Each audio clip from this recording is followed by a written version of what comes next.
प्रभु जी, राम जी ने चरित्र से हमें और हमारे समाज को क्या शिक्षा मिलती है? देखो, पहली बात तो राम जी के चरित्र से हमें क्या शिक्षा मिलती है। राम जी का चरित्र हो या सीता माँ का चरित्र हो, दोनों ही एक स्त्री जाति के लिए और एक पुरुष जाति के लिए प्रेरणा के समुद्र हैं। क्या हैं?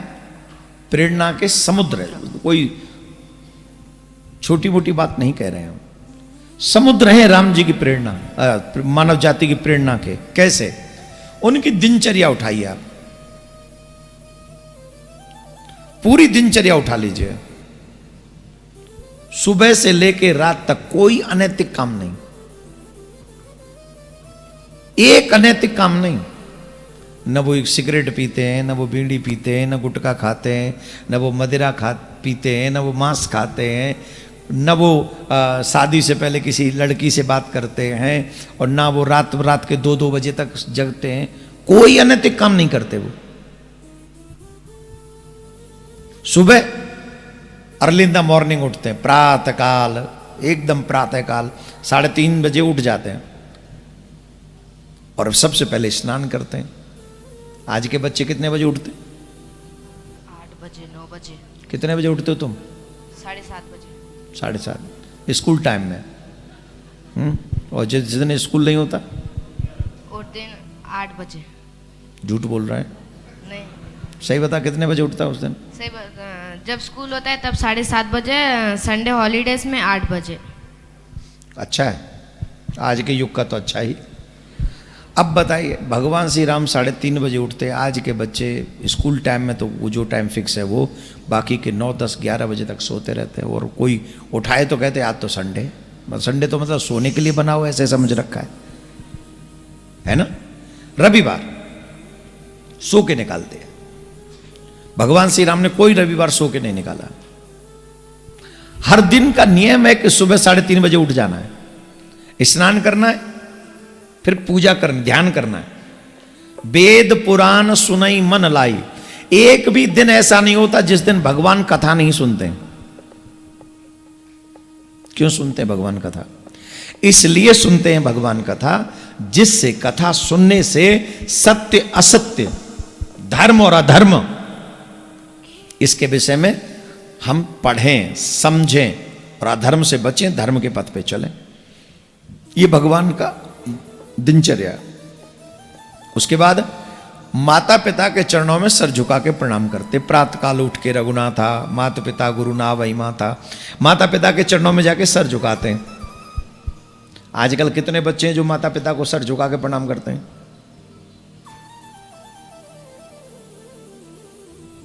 कोई बच्चा नहीं है। सब सर झुका के माथा टेकते हैं पैरों में। ये जो कथाओं में नहीं, खड़े नहीं होना है। इसका मतलब है आप कथाओं में लाती हो तो वो बच्चे सीख रहे हैं, यही ना। मोस्टली ये तो 1% भी नहीं है 100 करोड़ हिंदुओं के बच्चों में से। एक भी हिंदू है, मतलब क्या कहें हम, 1% भी नहीं है। भगवान श्री राम हर दिन अपने माता पिता को प्रणाम करते सर झुका के। हम लोग क्या करते हैं? वो सीखना चाहिए। और गुरु जी के चरणों में सर झुका के प्रणाम करते हैं, वो सीखना चाहिए। हर दिन कथा सुनते, वो सीखना चाहिए। दीनों की हेल्प करते हैं, जो जरूरतमंद है उनकी सहायता करते हैं, वो सीखना चाहिए। कोई भी उनके द्वार पर आ जाए खाली हाथ नहीं जाता वो। ये राम से सीखना चाहिए। कभी भी जीवन में असत्य नहीं बोलते राम।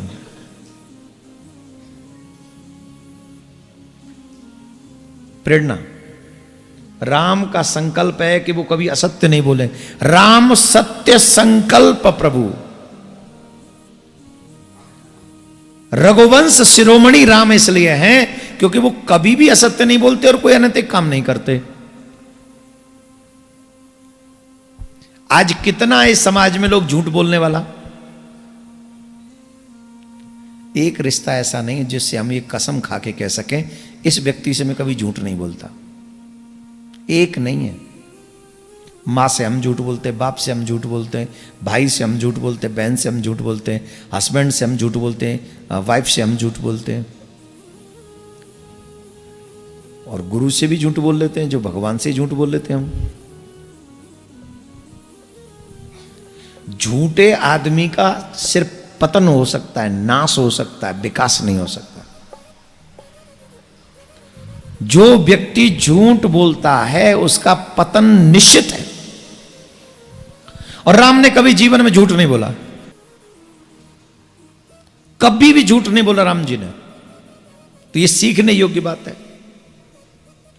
राम जी ने एक स्त्री छोड़ के दूसरी स्त्री की तरफ मुख नहीं किया, यह सीखने योग्य बात है। हर एक युवा बच्चे, भारतीय सनातनी बच्चों को सीखना चाहिए। ये जो लड़की घुमाने वाले लोग हैं इनको सीखना चाहिए।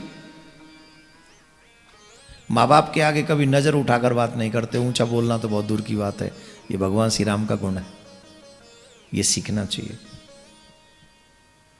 मां ने कह दिया वन को जाओ तो जाओ, पिता ने कह दिया जो जीवन में राम जी की शिक्षा देखो, महत्व यह है धर्म का अपमान कैसे भी नहीं होना चाहिए, किसी भी कीमत पे,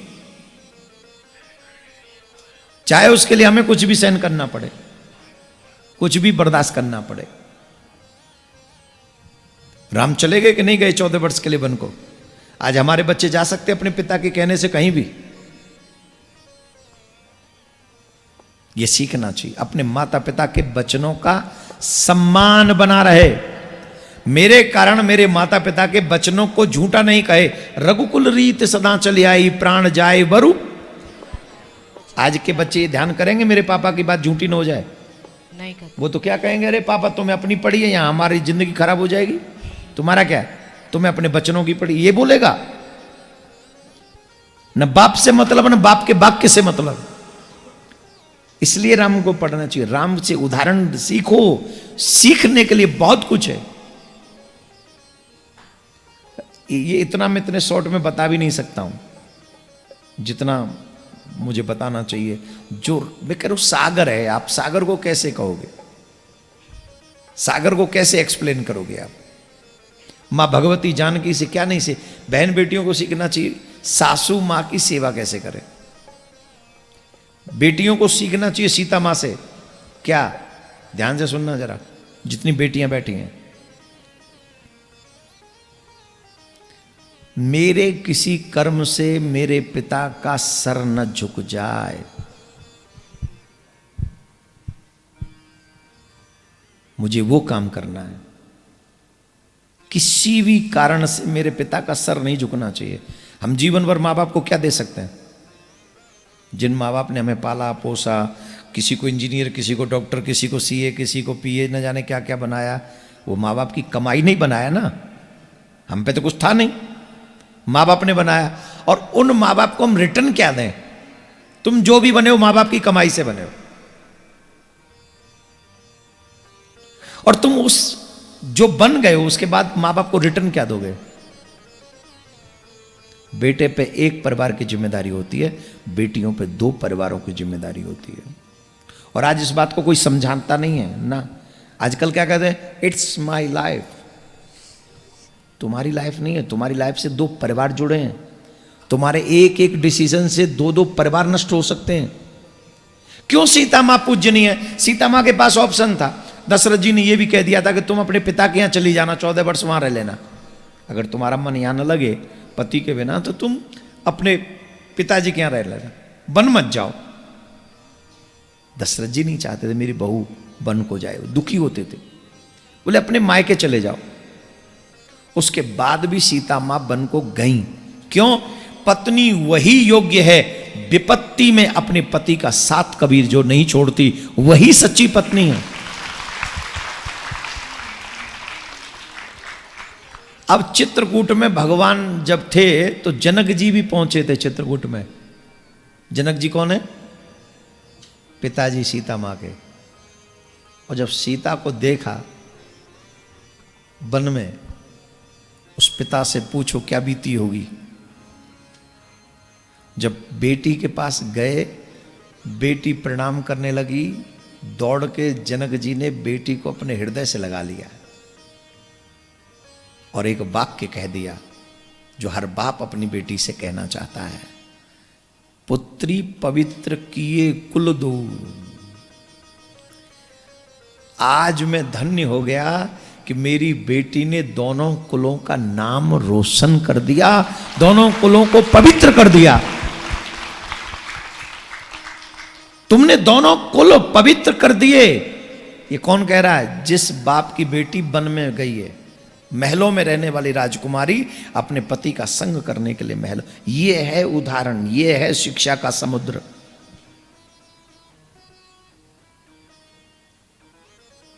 आज हमारे गृहस्थों में, आज हमारे परिवारों में, आज हमारे घरों में क्या स्थिति है? सब लोग बेटा हो या बेटी, बहू हो या कोई, सब अपने अपने लिए जी रहे हैं। मेरा क्या, मेरा कैरियर क्या, मेरी पढ़ाई क्या, मेरा ये क्या, मेरा वो क्या, मैं। मुझे याद आ रहा है कौशल्या माँ ने एक बार जब वन से लौटे थे राम, सीता माँ और सब साथ थे, कौशल्या माँ ने कहा, बेटा तुम तो इतने सुकोमल हो, तुम तो इतने कोमल हो, तुम इतने विशालकाय, इतने बलवान रावण को कैसे मार पाए? कौशल्या माँ से राम ने कहा, तुमसे किसने कहा माँ कि मैंने रावण को मारा? मैंने रावण को नहीं मारा। अरे सब तो यही चर्चा करते हैं कि रावण को तुमने मारा, तुमने मारा। राम जी कहते हैं, माँ रावण इतना विद्वान थे, रावण इतने दृष्टा थे, इतने स्ट्रांग थे, इतने विद्वान, इतना सब कुछ था, उन रावण को मैं कैसे मार सकता हूं? रावण को मैंने नहीं मारा, रावण की मैंने ही रावण को मारा। जो रावण के अंदर मैं थी ना, उस मैं के कारण रावण मर गया। Listen to me my dear, आज जो घर टूट रहे हैं ना, वो मैं के वजह से टूट रहे हैं। न बेटियां अपनी मैं को मार रही हैं, न बेटे अपनी मैं को मार रहे हैं, न परिवार की किसी को चिंता है मेरा कैरियर क्या, मेरी जॉब क्या, मेरी पढ़ाई क्या, मेरी फीलिंग्स क्या, मेरी कमाई क्या। इसी मेरी के चक्कर में हम जो थे वो नष्ट हो गए। रामायण सिखाती है, मैं से ऊपर उठोगे जब राम जैसा भाई होगा, भरत जैसा भाई होगा, सीता जैसी पत्नी होगी, कौशल्या जैसी माँ, दशरथ जैसे पिता होंगे, तो तुम्हारा घर ही अयोध्या बन जाएगा। एक और पंक्ति मुझे याद आ रही है, कह दूं? नगरी हो अयोध्या सी,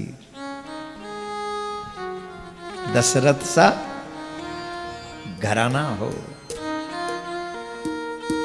बजाएंगे क्या एक पंक्ति? एक पंक्ति अब बहुत अच्छा है। नगरी हो अयोध्या सी, दशरथ का घराना हो। नगरी हो अयोध्या सी,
क्या बोलना पड़ेगा?